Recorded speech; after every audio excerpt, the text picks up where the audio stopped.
this case, it's going to be washing into that stream over there, which is connected to the Perkiomen Creek. So you can see here, there's a lot of runoff right into that creek. So that all the soil, you can see it's really brown, so all the soil that happens to be on the road or on the grass, on the ground where the rain fell, it's just going to be all washed away downhill.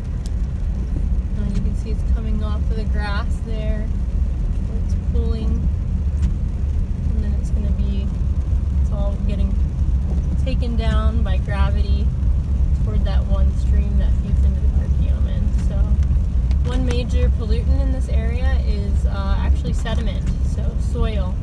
Okay, and you can see we're going downhill now, so any raindrops that are falling here are going to probably be going this direction now. So we're exploring some watershed properties by watching where this rain falls and where it goes.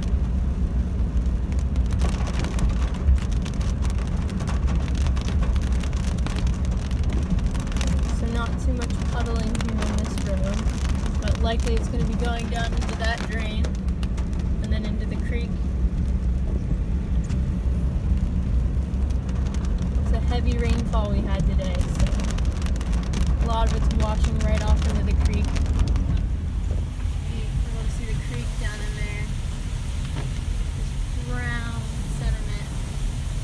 So after a heavy rainfall, it's cooling all that sediment off the land, all the soil, and anything else that might be in its path. It's going to be going down into that small creek, and down, and it'll feed into that larger creek of Perkiomen.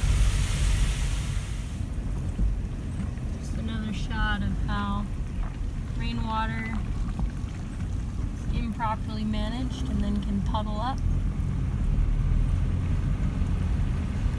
It's not very nice to have a big puddle like that come on. So there can be drain systems inserted, a ditch system, artificial mounds or hills to create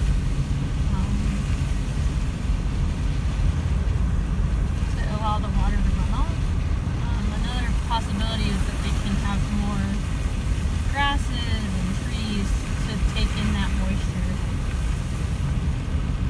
so that it doesn't run off into the road to begin with.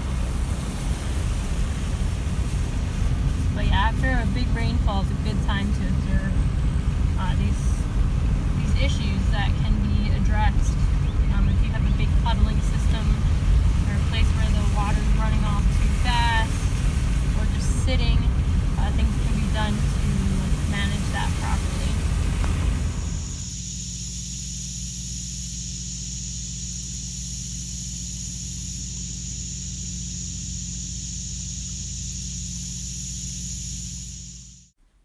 Hopefully that was a helpful introduction to some native, invasive, and non-native species in Pennsylvania, especially in our area.